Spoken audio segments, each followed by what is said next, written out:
The 17 News at Sunrise podcast is brought to you by Clinica Sierra Vista. Welcome back to the 17 News at Sunrise podcast, where we share your news on your schedule. Working in the spirit of the Golden Empire, this is 17 News at Sunrise.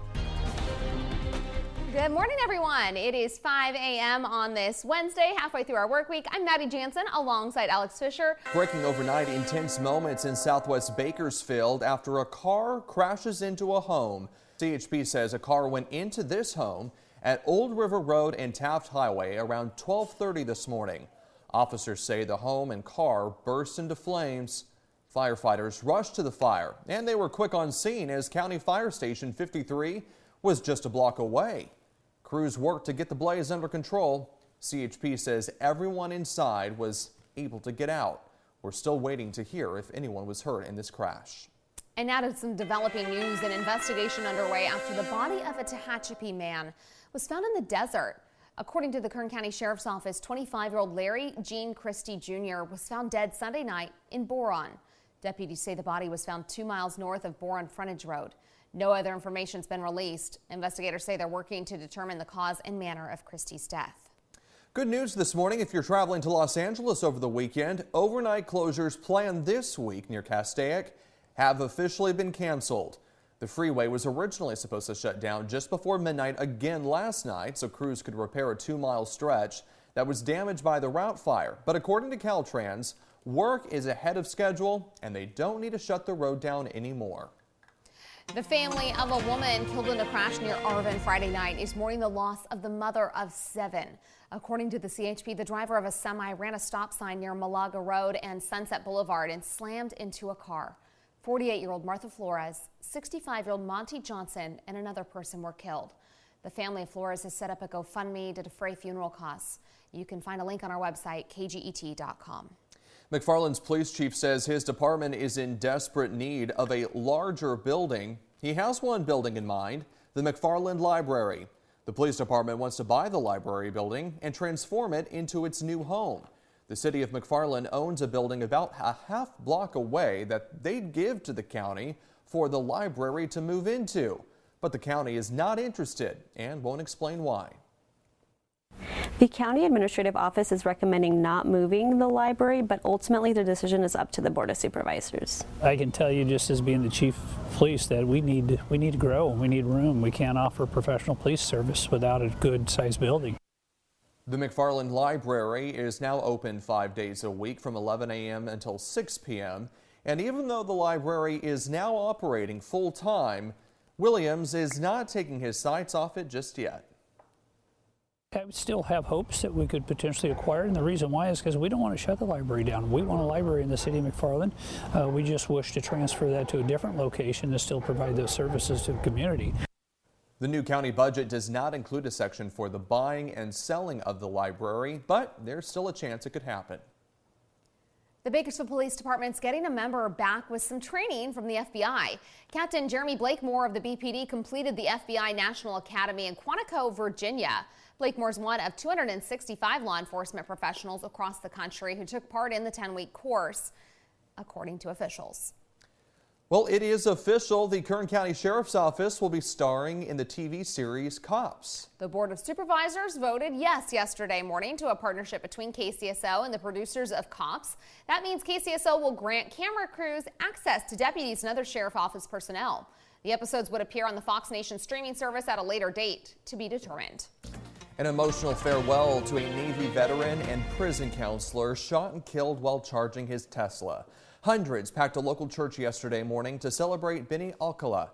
17's Christian Galeno has more.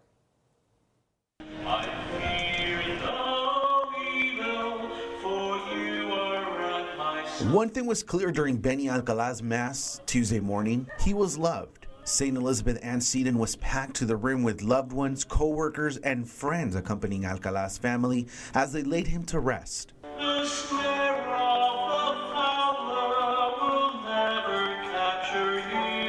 Among those who participated in the ceremony were Joanne Alcala, Benny's mother, his cousin Gabriela Melendez, and his brother Richard, who read Benny's eulogy. I see many of the same grieving faces that were at my dad's funeral here today.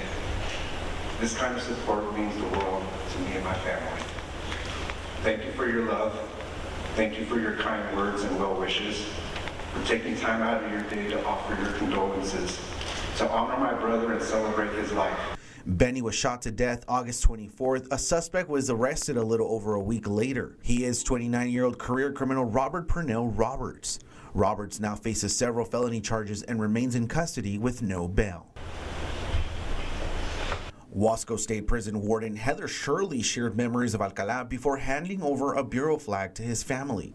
He just really showed us why he deserved that position and deserved to be part of our team. He brought a level of maturity and compassion to our team.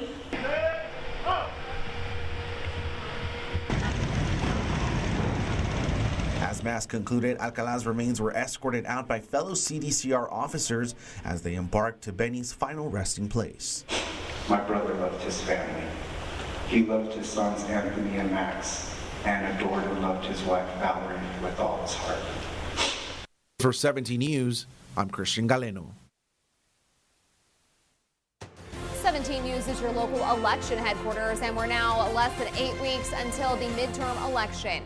It's the final sprint for candidates as they look for last-minute cash, endorsements, and any push that could put them over the finish line in November. And the hotly contested 16th Senate District seat is seeing this clash.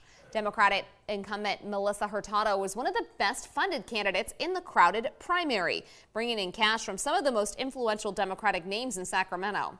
Hurtado beat out the two other Democrats in June for a spot in the general, but her Republican opponent, first-time candidate David Shepard, got the most votes with 43%. That was the same scenario in the 2018 election, and then in the November election there'll be more turnout. That's where the elections will favor me.